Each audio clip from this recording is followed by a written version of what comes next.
अमीर आदमी देखा नहीं कि भिखारी की तरह भीख मांगना शुरू है? फिर से आ गए रे बाबा, इधर जहर खाने का पैसा नहीं है, तू जा रे जा। यार तू कुछ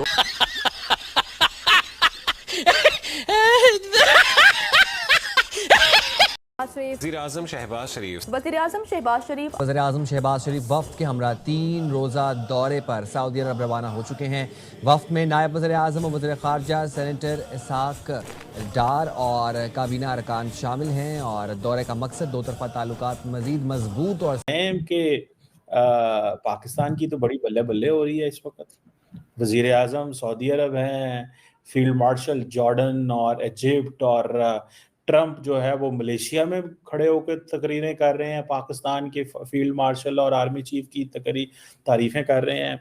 मोदी साहब तो पहुंचे ही नहीं है। आपको क्या लगता है पाकिस्तान कोई रेलिवेंट हो गया है इंटरनेशनल में, कि या कि आपको लगता है कि ये कोई पाकिस्तान के साथ प्रैंक हो जाएगा? तो वो OLX पे सब लगा देता है। इस वक्त सूरत हाल ये है कि हमसे सोना ले लो, हमसे अड्डे ले लो, हमसे रेयर अर्थ मिनरल्स ले लो, जो चाहिए वो ले लो, OLX सब बेच दे। लेकिन मसला ये है कि जब आप सब बेचने पे लगा देंगे, सब बाहर चला जाएगा, पाकिस्तान में ना इंडस्ट्री लगेगी, ना रिफाइनिंग के प्लांट्स लगेंगे। पाकिस्तान में एजुकेशन का हाल देख लिया, जो ये लोग तो हमारे टैक्स के पैसे में, मेरे और आपके टैक्स के पैसे से ये तो सैरे करते ही रहते हैं। ये कौन से अपनी जेब से जाते हैं? प्राइम मिनिस्टर को जब देखो कहीं जा रहे होते हैं, कभी सऊदीया पहुंच जाएंगे तो कभी यूके पहुंच जाएंगे, कभी कहीं चले जाएंगे। एक हॉस्पिटल तो इन लोगों ने यहाँ ऐसा बनाया नहीं जहाँ पे ये अपना इलाज करवा सके। जब ये बीमार होते हैं तो ये लंदन चले जाते हैं, जरदारी साहब दुबई चले जाते हैं, मरियम नवाज भी किसी हो या चीफ ऑफ आर्मी स्टाफ हो, कहीं ना कहीं आपस में स्टेबिलिटी नजर आ रही थी। नो डाउट बहुत से पाकिस्तानियों को इस टाइम जो मौजूदा पाकिस्तान की गवर्नमेंट है वो उसे एग्री नहीं करते या वो उसको सपोर्ट, यानी कि वो ये कहते हैं कि ये फार्म 47 की गवर्नमेंट है, लेकिन फिर भी स्टेबिलिटी ओवरऑल आ रही थी। लेकिन वो अब हम जंगों के ध्यान लगे।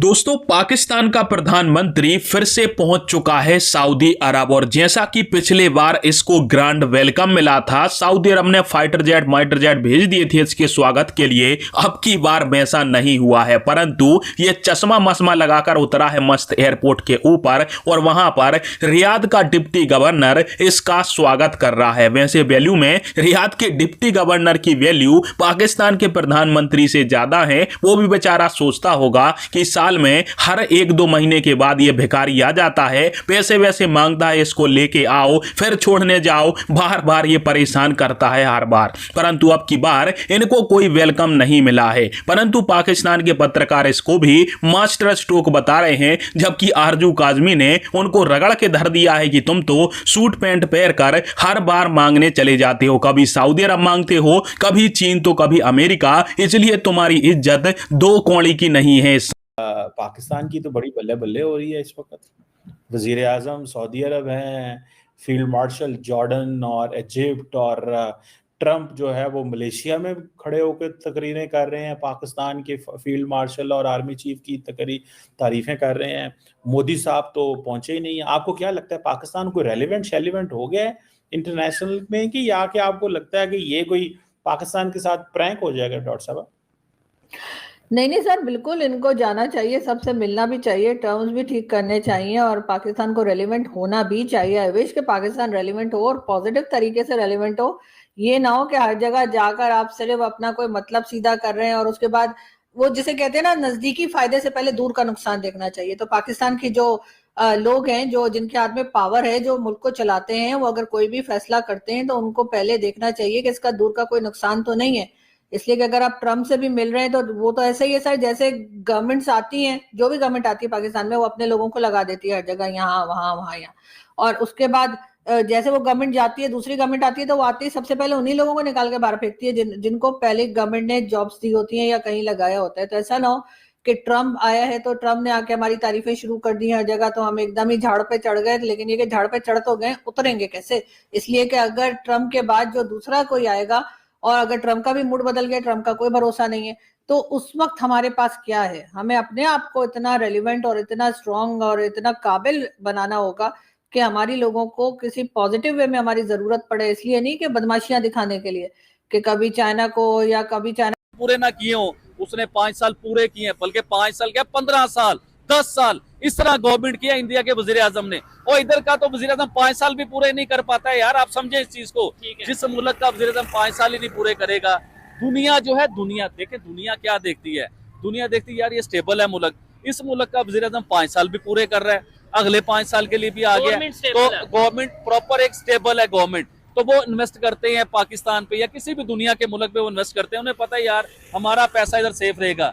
जब आपको पता होगा कि यार इस मुल्क का 3 साल बाद वज़ीर-ए-आज़म ही चेंज हो जाना है, गवर्नमेंट ही नहीं रहनी इस मुल्क की, तो इन्वेस्ट करने से पहले 100 बार सोचेंगे लोग। और इसी तरह ही देखें, इंडिया अगर उसका वज़ीर-ए-आज़म 10 साल 15 साल अपनी गवर्नमेंट पूरी करता है, तो वो देखें लोग उन पे पैसा भी इन्वेस्ट करते हैं, दुनिया की सारी कंपनियां भी उधर आई हुई हैं, तो मेरी तकलीफ ये है। अच्छा, और दूसरे नंबर पे ये वाकई जो आबिद भाई ने बात की है, गवर्नमेंट की स्टेबिलिटी होना बहुत जरूरी है, जो भी सेटअप गवर्नमेंट सेटअप हो उसकी स्टेबिलिटी होना। अभी इस टाइम हम देख रहे थे कि हमारी जो मिलिट्री पावर है या मिलिट्री एस्टेब्लिशमेंट की बात कर लें या फिर अपनी पॉलिटिशियंस की बात कर लें, एक पेज पे हमें नजर आ रहे थे, प्राइम मिनिस्टर हो या चीफ ऑफ आर्मी स्टाफ हो, कहीं ना कहीं आपस में स्टेबिलिटी नजर आ रही थी। नो डाउट बहुत से पाकिस्तानियों को इस टाइम जो मौजूदा पाकिस्तान की गवर्नमेंट है वो उसे एग्री नहीं करते या वो उसको सपोर्ट, यानी कि वो ये कहते हैं कि ये फार्म 47 की गवर्नमेंट है, लेकिन फिर भी स्टेबिलिटी ओवरऑल आ रही थी। लेकिन वो अब हम जंगों के आने लग गए, इंडिया से जंग, अफगानिस्तान से जंग, फिर हम अभी तो खबरें ये भी हैं कि हम जाके उधर अपना इसराइल के बॉर्डर पे बैठने लगे हैं फलस्तीन को सेव करने के लिए।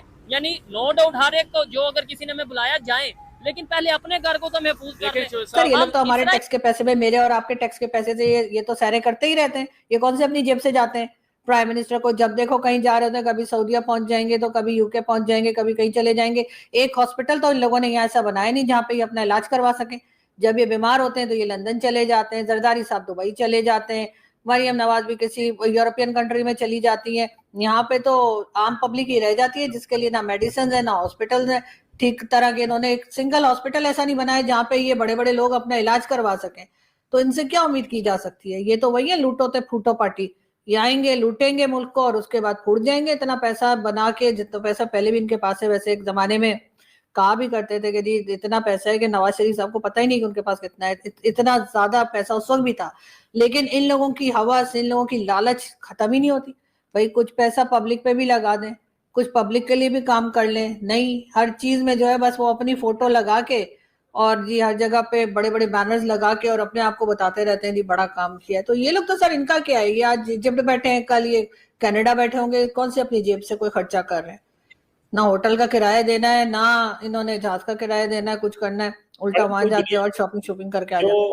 जो लीडर्स होते हैं, जो किसी भी मुल्क के रिप्रेजेंटेटिव होते हैं, वो होटलों को किराए और जहाज क्या प्राइवेट जहाजों में जाते हैं, हुकूमती जहाजों सर में वो भिखारी कंट्री के नहीं होते सर, उनकी कंट्रीज के पास पैसे होते हैं सर, उनकी कंट्री ने कुछ कमाया होता है, वो मांग तांग के नहीं गए होते कि जी हमारी कंट्री में का फ्लड भी आ जाए तो पैसा मांग रहे होते हैं, अर्थक्वेक आ जाए तो पैसा मांग रहे होते हैं, IMF के पास जाते हैं, वर्ल्ड बैंक के पास जाते हैं। एक जमाना वो भी था जिस वक्त कहा जा रहा था कि हमारी डॉलर की रेट इतनी ऊपर जा रही थी कि कहा था कि पाकिस्तान की हालत अफगानिस्तान। दोस्तों पाकिस्तानियों के हिसाब से शहबाज इस समय डिप्लोमेसी किंग बन चुका है, क्योंकि दुनिया भर में शहबाज की जय जयकार हो रही है। वो तो दिखाई दे रहा है कि रियाद का गवर्नर इनसे बोर हो चुका है कि ये बार बार मुंह उठा के हर 15-20 दिन में सऊदी अरब चले आते हैं, इनको लेने जाओ फिर इनको छोड़ने जाओ, जिससे वो सऊदी अरब का गवर्नर भी परेशान हो चुका है। अब आपको बात करें कि शहबाज शरीफ ने अपने मुल्क वालों को चूरन बेचा कि मैं फ्यूचर इन्वेस्टिंग समिट के अंदर सऊदी अरब जा रहा हूं। अब एक ऐसा देश जो कि 226 देशों में से 222 में नंबर पर आया हो, जहां पर कोई भी देश ना तो इन्वेस्टिंग करना चाहता है, ना ही वो देश कोई व्यापार करता है, तो उस देश को पैसा देगा कौन? आप खुद सोच कर देखिए, क्या ऐसे देश को कोई पैसा देगा? कोई नहीं देने वाला। सऊदी अरब ने इनको कहा था 2-3 साल पहले $5 बिलियन देंगे, अभी तक 5 पैसे नहीं दिए हैं। और उसी के लिए शहबाज शरीफ 2024 में करीब 25 से 30 बार सऊदी अरब होकर आया है, परंतु वहां से पैसा इनको फूटी कौड़ी नहीं मिली है। परंतु फिर भी कुछ पत्रकार शहबाज को डिप्लोमेसी किंग बताते हैं।